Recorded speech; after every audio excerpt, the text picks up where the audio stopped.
Greetings to my fellow peace blunderers, and today I'm delving into the psychological side of chess, which I like to do, and I'm going to be talking about a problem that almost every chess player is suffering from, at least from time to time. And if this problem is not addressed, or at least recognized, there is no telling really how many points and games you've lost because of it. Could be quite many. And actually, the position that I'm about to showcase to you as an example of this problem encapsulates many more typical negative psychological patterns than just one. We'll be talking tunnel vision, we'll be talking premature frustration, lack of resilience, poor work ethic, you name it. So to give you some context on this position, this is a game that I played yesterday on stream. By the way, follow me on Twitch, link is in the description.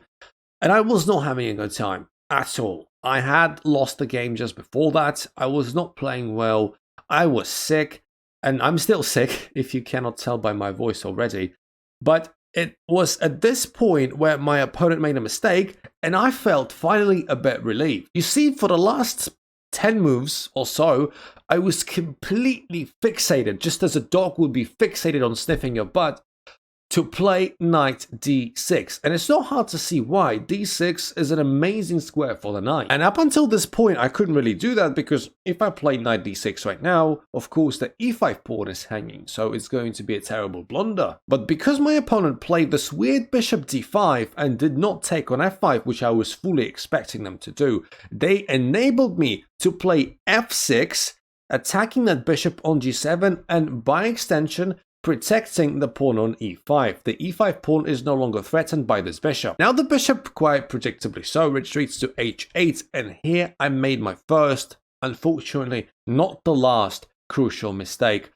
I instantly, pretty much, blitzed out knight d6, and this is only purely because I was so obsessed with playing knight d6. It was a typical example of getting tunneled vision. You see only one move, and when you get a chance to play it, no matter how good or bad it is, you play it. Now, this move in isolation, although not the most precise, is not terrible by any stretch of the imagination. I did lose a bit of the advantage, but white is still very much winning here with about plus 1.5. What happened next, however, was just me being the sole architect of my own downfall. Because let me remind you, all of this happened instantly, just within a couple of seconds.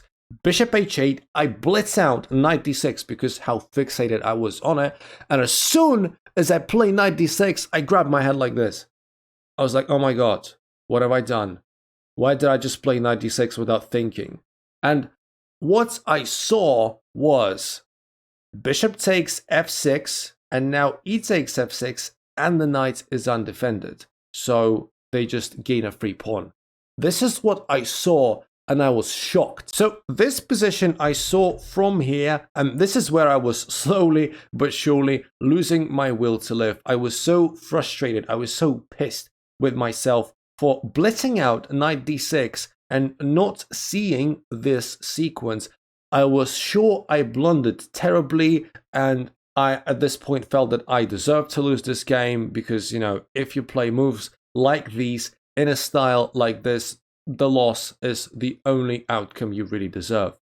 And this was mistake number 2, premature frustration. What I saw was this. Sorry, not this. This. What I thought was a terrible position. And I was so unhappy and mad at myself. I didn't put an effort in. I didn't show my work ethic. And I didn't look just one move ahead. This position that I deemed as terrible because I was very short-sighted, I was very frustrated, is actually still winning for white. All you need to do is just play one more move. c4, a move that I missed. Never even saw it. And of course, the bishop is pinned. If you move your bishop away, the rook will be hanging, and there is no way of moving your bishop away to save your rook because the bishop is on a light square and the rook is not a dark square. So the best course of action here for black is to just double the rooks up and give up the piece with c takes d and e takes d. And again, this is still winning for white. White is a piece up for 2 pawns. And this is such a typical example of anger and self-loathing clouding your judgment. And this is not just about one blunder causing the other, causing this blunder chain reaction. Sometimes it's about a perceived blunder causing a real blunder. Because again, knight d6 in this position was not the blunder that I thought it was. It's an okay move. It's not the best move, but it's okay.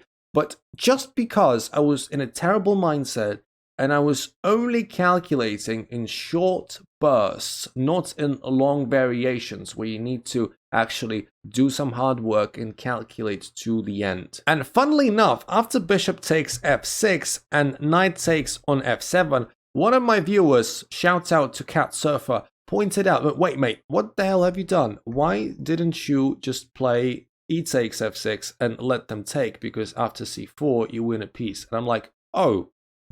And it just took me like 2 seconds to look back at this position and realize that it is actually the case. Just 2 mere seconds, just a bit of hindsight, a bit of extra effort.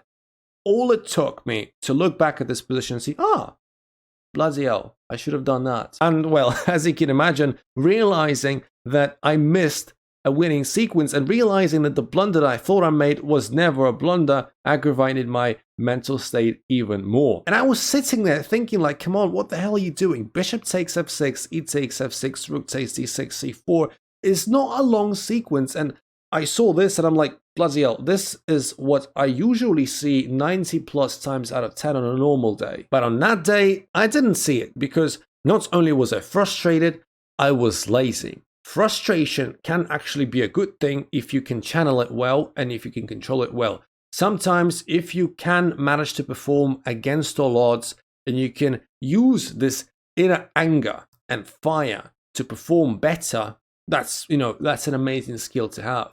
But there's also the more obvious side to frustration.